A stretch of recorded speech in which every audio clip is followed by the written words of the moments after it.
Isang nakakagulat na insidente ang naganap sa Kongreso ng Pilipinas kung saan iniulat na napagtiwakal si Congressman Dan Fernandez.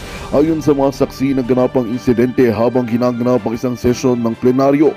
Walang makapaniwala sa nangyari at mabilis na isinugod sa ospital si Fernandez matapos ang trahedya. Samantala, lumabas na may kinalaman umano sa matinding tensyon at alingaw-ngaw ng mga isyu sa loob ng Kongreso ang nag-udyok kay Fernandez na magsagawa ng ganitong hakbang. Sa kabila ng kalungkutan, marami ang nagsasabi na ang insidente ay isang malupit na pagninilay sa kabila ng mga krisis na kinakaharap ng administrasyong diktador. Isinasangkot ni Fernandez sa mga nangyaring iskandalo sa administrasyon, partikular na ang mga akusasyon laban kina Liza Tarasmags at House Speaker Martin Tambaloslos na umano'y may kinalaman sa pagkakaroon ng hindi maipaliwanag na mga transaksyon at pagkakaroon ng mga sekretong kasunduan. Dahil dito nagpatuloy ang mga negasyon at naging sanhi ng pagkabahala sa publiko. Ang buong Kongreso ay nagbigay ng galang at pakikiramay sa pamilya ni Dan Fernandez. Ngunit patuloy ang investigasyon sa mga alingaw-ngaw ng katiwalian sa loob ng gobyerno. Patuloy rin sinusuri ang papel ni Liza Tarasmags at Tambaloslos sa isyong ito at tumaasa ang taong bayan na malalaman ang buong katotohanan. Ang sitwasyon ay nagbigay ng matinding hamon sa kasalukuyang administrasyon at mga detalye ng insidenteng ito ay patuloy na binabantayan ng mga otoridad at ng mamamayan. At yan nga ang balitang ating pagkakatutukan. Ngunit bago ang lahat, siguraduhin mag-subscribe at ihit ang notification bell para sa patuloy na pagtutok sa mga sulyap ng bagong balita sa tunay na boses ng masa.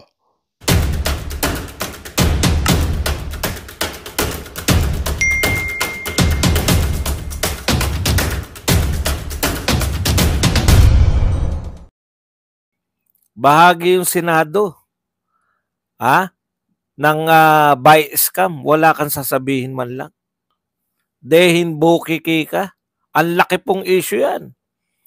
Lahat ng mamamayang Pilipino mayroong say. Alam na, lantad na. Naghuhugas kamay na nga yung palasyo. Naghuhugas kamay na nga si Bersamin na hindi sila may kasalanan yan. Putok na putok. Kung yung malalaking balita,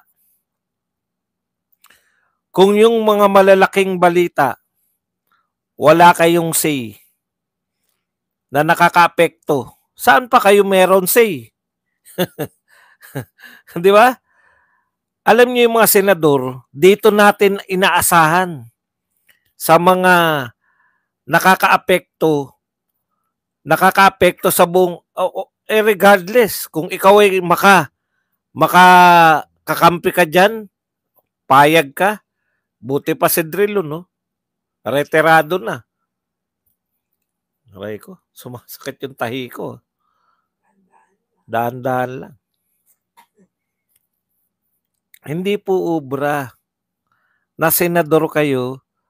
Alam nyo katangian ng lahat ng senador ni Marcos? Si Lacson lang naririnig natin nagsasalita eh. Kung wala po kayong kakayahang magsalita tungkol sa buy scam, wala po kayong karapatang tumakbo, man lang na senador. Paano kung manalo kayo? Hahayaan nyo lang yung mga ganitong issue?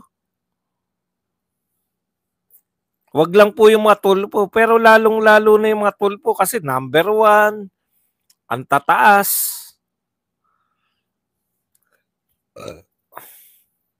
Ang tataas ng nila sa survey, yung 2 tulpong tumatakbo. Etong tulpo na to, yung senador, siyang number 2 lagi kay BP Sara pagdating sa presidential survey, no? Ang tataas ninyo, bilib na bilib sa inyo yung mga Pilipino. Pero ang tanong, kung kailan nila kinakailangan na kayo ay pumosisyon, kung kailan kinakailangan ng mga Pilipino na ipagtanggol nyo sila, wala na pong ibang pagtatanggol sa mga Pilipino kundi itong budget na to. Trilyon po pinag-uusapan natin. No? Kung kayo po ay hindi dehin bokiki dito, wala na po kayong kikibuin na iba pa, mas malaki pa rito. Ito na po ang pinakamalaking issue Dahil trilyon pong budget ang pinag-uusapan dito. Mahirap po yan. Yung dalawang kandidatong tulpo, walang sinabi. Ano po mangyayari? Ang pagtahimik po, isa lang po ang kahulugan ng pananahimik. Ang kahulugan po ng pananahimik, sumasang-ayon kayo sa naganap na buy scam. Ang pananahimik po ay hindi po neutrality. Sa ganito pong pagkakataon, niloloko yung taong bayan, may malaking issue, hindi po pwedeng maging neutral dito. Dapat bumakba kayo.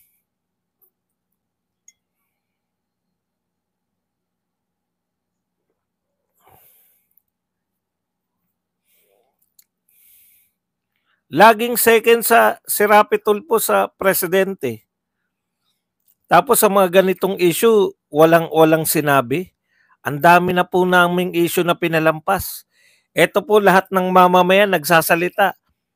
Miski yung mga press people na dating pabor yan lahat, hinahabol si Kimbo. Speaking of Kimbo nga pala. Kimbo, kaya ka hindi nakipag-uusap sa press dahil rush daw, may rush siya di ba? Hindi natin alam kung natatay siya, okay naman yun. Alam nga naman makipag-usap siya na natatay.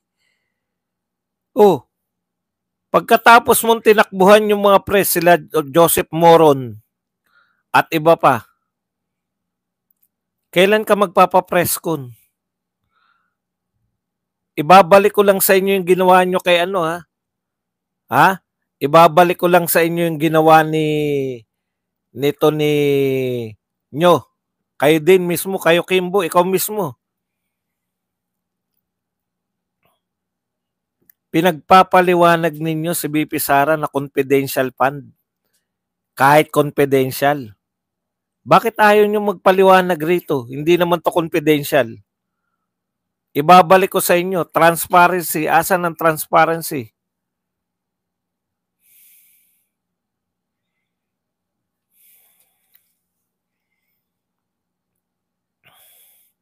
Kaya wala po yan.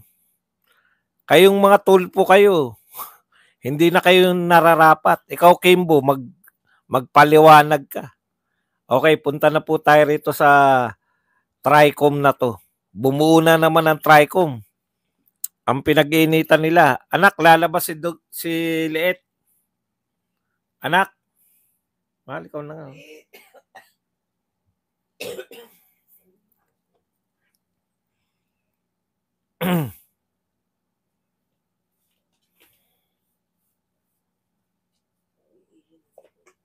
Okay. Ito po, may TRICOM naman sila ngayon. 3 komite na naman ang mag-iimbestiga sa mga vlogger. Una, yung sa interview nito ni Dan Google Fernandez, sinasabi niya, eto, PTV4 to sa isang panayam ngayon Lunes,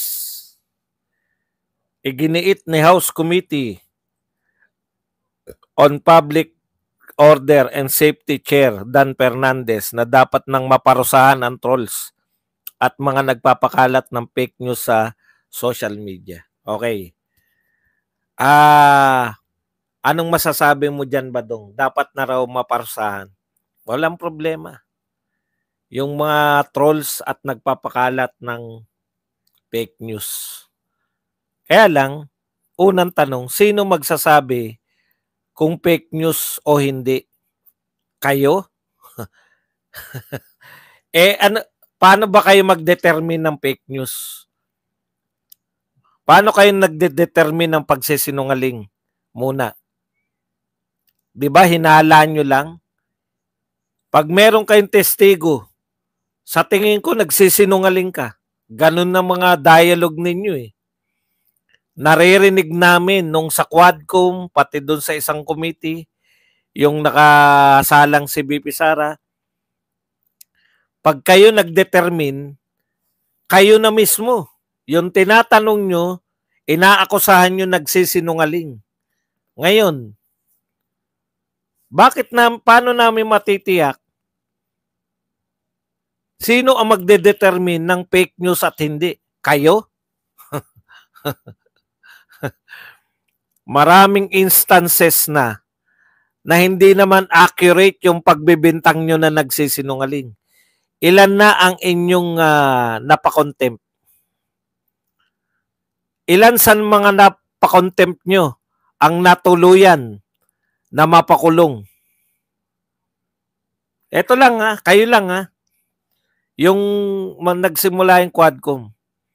Ilan sa pinakontempt nyo yung yung napatunayan nagkasala at nakakulong ngayon? Si Garma, laya na. Si Wilkins, laya na. Sino pa na-contempt nila? Etong bata ni si Kasiong, laya na. Sino sa mga pinakontempt ninyo ang nakakulong pa ngayon dahil napatunayan na sila ay may kasalanan? Yun po kasi yun Ang sinabi ni Marcoleta, ang problema sa Quadcom, hindi sila mga abogado, yung mga chairman. Bakit po kinakailangan? Kanina nakikinig ako. Nakikinig ako kay Attorney Jimmy Bondok. Napaka-practical nung sinasabi niya. Sabi ni Attorney Jimmy Bondok, ako abogado. Marunong na ako magtanggol ng aking kliyente. Di naman gantong-ganto, pero yung gist ng sinasabi niya. Kasi pinag-aralan namin yan. Nakapasa ako, pwede na ako magtanggol ng akusado. O pwede na ako magtanggol ng mamamayan. Pero, hindi pa ako pwedeng judge. Kahit na nag-aral ako sa batas. Kahit na pumasa pa ako ng bar. Kinakailangan, hindi pa ako qualified na maging judge. Ganon kahigpit para ka maging huwes. Para ka magsabi kung ang isang tao ay may kasalanan o walang kasalanan. Tanong, lalo na sigurong mas mahirap sa isang tao na hindi nag-aral ng law. Di ba? Para niya malaman kung ang tao na to ay nagsisinungaling o hindi. Natatandaan ko po, the great Senator Miriam Defensor Santiago. No? Magalangin po sila sa procedures of law. Dahil dati siyang judge.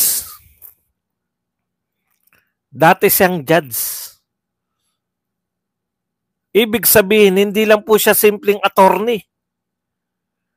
At ang malupit pa kay Miriam, nagtuturo siya ng law sa College of Law ng UP.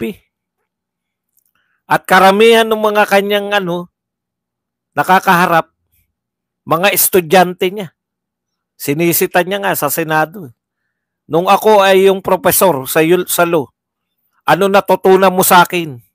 Yan ba natutunan mo sa akin? May karapatan sila.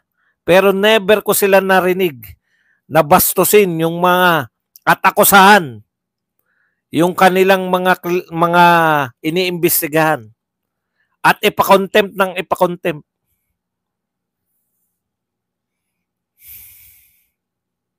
Kung sino pa yung mga hindi abogado, no? Siya pa yung mga mahihilig magpakontempt. Babalik ko sa inyo yung tanong. Ilan sa pinakontempt ninyo ang nakakulong dahil sa napatunayan nagkasala?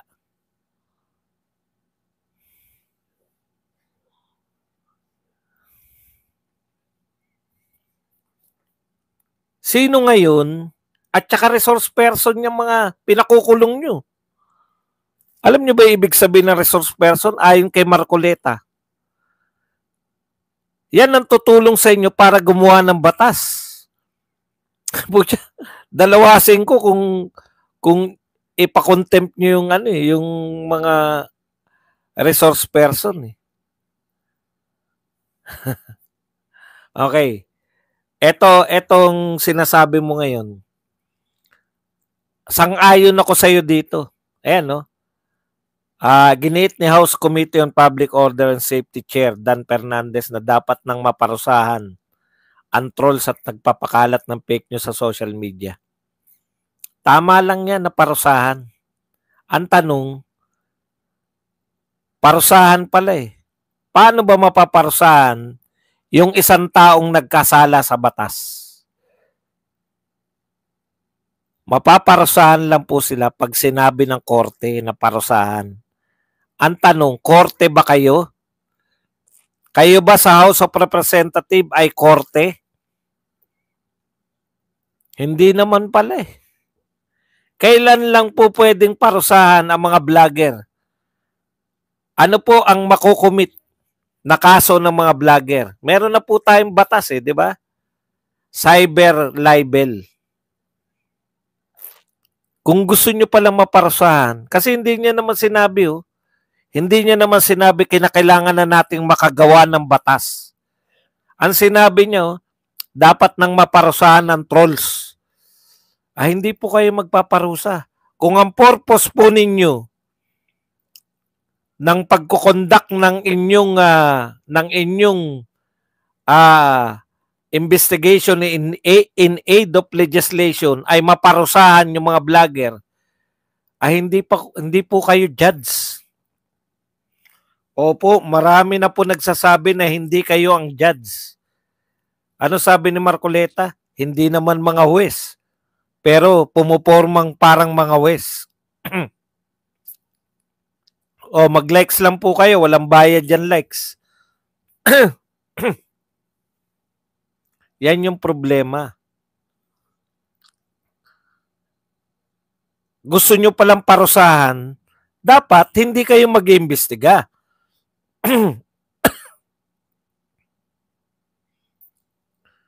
Kasi, paano nyo tatawagin trolls yung vloggers? Ito baka hindi alam ni Dan Fernandez yung meaning ng trolls eh.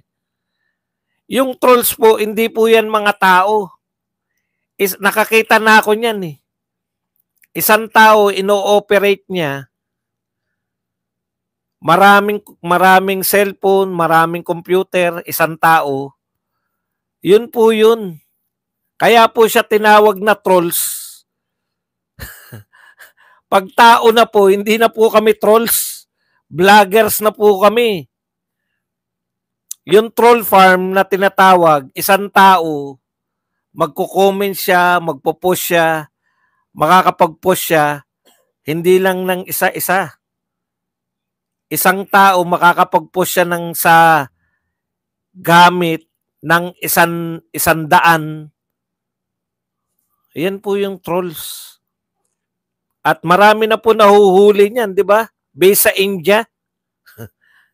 Mga panahon ni Lenny. Paano niyo imbitahan yung mga trolls?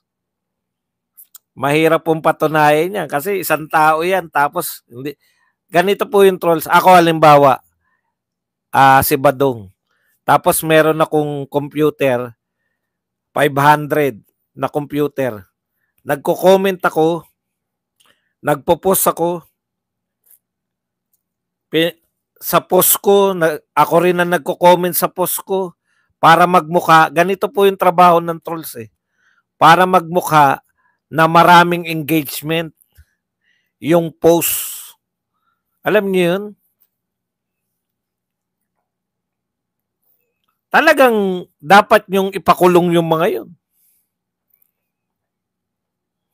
Pero wala na kaming tiwala sa inyo eh. Dito pala nagbabanta ka na. Dapat maparusahan ang trolls at nagpapakalat ng fake news. Korte ka ba? Bakit uusigin yung mga vloggers? Hindi naman kayo korte. 'Di ba? Ipaubaya nyo sa korte yan. Kung gusto nyo makulong yung mga vlogger na nagpe-fake news, sampahan ninyo ng reklamo. Okay, punta na tayo rito kay Attorney Yesesio. Ang sabi ni Attorney Yesesio, ito po, Dan Fernandez. Si Dan Fernandez pa rin. Sikat na sikat ka, Dan Fernandez eh. Kaya siguro sikat na sikat ka dyan sa Laguna. Congratulations po. May magaling po kayong magiging gobernador. Masayang-masaya siguro kayo ngayon na sikat yung gobernador nyo.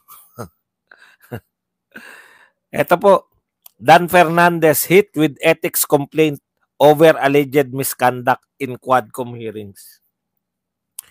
Ito pong sinasabi ni Topacio, naalala ko po to eh. Napanood ko to eh kasi dito inalo. Dalina Emmanuel, ba't kayo takot? Okay na, takot na nga kami. Katunayan, hindi namin binabanatan si Dan Fernandez dahil sa takot eh. Takot nga kami, ganito pala takot, no? Binabanatan mo yung nananakot. Pare-pareho kayo ng utak eh. Kung takot po ako, iba po topic ko ngayon.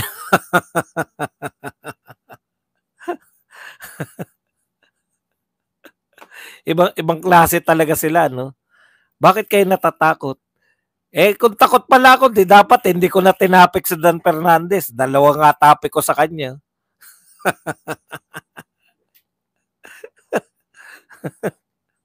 Okay. Nakita ko to nung umiiyak na yung kanyang kliyente na si Cassie Ong. At inaano niya, no? Ano tawag doon? Yung kino-comfort niya. Napapayakap pa nga si Nakita ko rin parang nung sinasabihan nito ni Dan Fernandez na wag makinig, no? Wag makinig sa mga ibang tao si Cassie Ong. Ayan. Naalala niyo yung tagpo na yun? Ito po yun. Ito po ang sabi ni nagreklamo po sa ethics complaint. Yan. An ethics complaint was lodged against Representative Dan Fernandez on Monday, January 27, accusing him of violating the House Representative Code of Conduct. Ayan. Ano ba yung Code of Conduct? Ito po yung yung panahon na di umano ay dinideprive ni Fernandez si Cassie Ong na makapag-consult sa kanyang abogado. Alam nyo, bawal lang pong mismo yung abogado ang magsalita para sa kanyang kliyente. Ang pagkakalam ko ganun eh. Pero pwede mo pong konsultahin yung abogado mo. Eto po, bakit ka nakikipag-usap? Bakit mo tinuturuan? Bakit mo kino-coach? Ano po ba masama sa pagko-coach? Ano po ba masama sa papayuhan mo yung kliyente mo para hindi mapahamak? Eto po, dito po siya madidiin. Yun pong ito po sabi ni Yes, hence I submit that respondents has conducted himself against the integrity of the House and its members, consequently warranting his expulsion therefore. So pinatatanggal po ni Attorney Yesesio Topacio si Dan Fernandez bilang congressman. Ano-ano po yan, no? Pinatatanggal niya dahil yung karapatan ng resource person, yung karapatan ng resource person na kumonsulta sa kanyang abogado, pinagkait ni Dan Fernandez. Di umano. Ayon dito sa complaint nito ni Attorney Topacio. Ano pa po ang pagkakataon? Okay.